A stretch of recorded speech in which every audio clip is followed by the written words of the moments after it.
se te met dans une bulle et tu es tout seul. Et tu oublies que Jésus, il est ressuscité. Et ce n'est pas les seuls, regardez plus loin.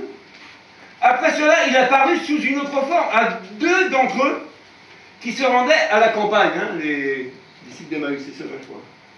Eux aussi revinrent l'annoncer aux autres qui ne les crurent pas non plus. Ceux-là non plus ne croient pas.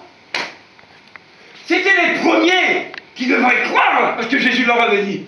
Et ceux qui étaient clonés pendant 3 ans, ils disent non, on ne croit pas. Pas possible. Impossible. Enfin, il apparut aux 11 pendant qu'il était à table. Il leur reprocha quoi? Leur incrédulité et la dureté de leur cœur, parce qu'ils n'avaient pas cru ceux qui l'avaient vu ressusciter. Amen. C'est chaud. Mais je vous dis, des fois on est comme ça aussi. On ne croit pas. On est incrédule. Et comme on ne croit pas, on ne peut pas vivre la résurrection. Parce que dès qu'il y a une petite alerte dans ta chair ou dans ta pensée, ça annule la résurrection. Tu oublies que Jésus est mort à cause du péché. Qu'il est ressuscité pour te donner une vie nouvelle. Tu oublies ça. Mais Jésus leur a reproché leur incrédulité, mais il ne les a pas jugés. Il ne les a pas condamnés. Et je pense qu'il les a encouragés à comprendre qu'ils étaient bien.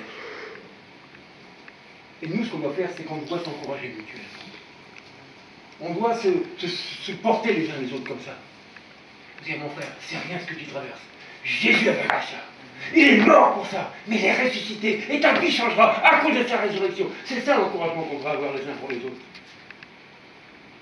Et pas dire, ah, mais moi, mais toi, ah, ça, cette affaire-là, j'ai connu quelqu'un, tu sais, il est mort. Hein. Oh, merci, boum. C'est pas ça. C'est que Jésus est vivant et qu'il est ressuscité. Et la gloire, c'est pour lui. Donc, on ne va pas se culpabiliser si nous, des fois, on doute. Ceux qui étaient avec Jésus ont douté avant nous. Je ne vous encourage pas à douter, mais je vous encourage plutôt à croire. Hein, quand on a chanté ce jour-là, pas à pas allons de l'avant, peu à peu gagnons du terrain. Avec Dieu, c'est comme ça que ça se passe. Notre foi grandit pas à pas. Et pas à pas, on gagne du terrain sur l'adversaire. Et on glorifie Jésus. C'est ça la victoire.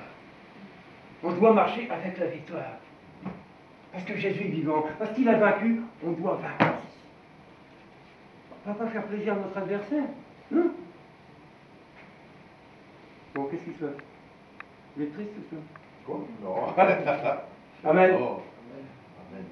Donc tout ça pour vous dire quoi?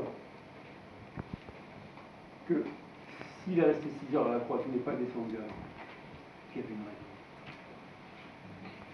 raison. Il fallait qu'il prenne tout le péché que je me suis souffert. Il fallait qu'il accomplisse parfaitement l'œuvre de la croix. C'est pourquoi le Père l'a envoyé. Et c'est seulement là qu'il a dit, c'est bon. Reprends mon âme, je peux expirer. J'ai fini. C'est la même image que l'agneau confus. Une fois que la viande était bien prête à manger, on a pu dire on arrête le barbecue. On y va. On le mange. Et aujourd'hui, est-ce qu'on ne mange pas l'agneau encore? Quand on prend la Sainte-Seine, on fait quoi? On le mange, hein, et il est bien cuit. Hein, c'est bon. Et ça apporte la vie en même temps. Amen. On va se lever, on va remercier notre Dieu pour sa résurrection.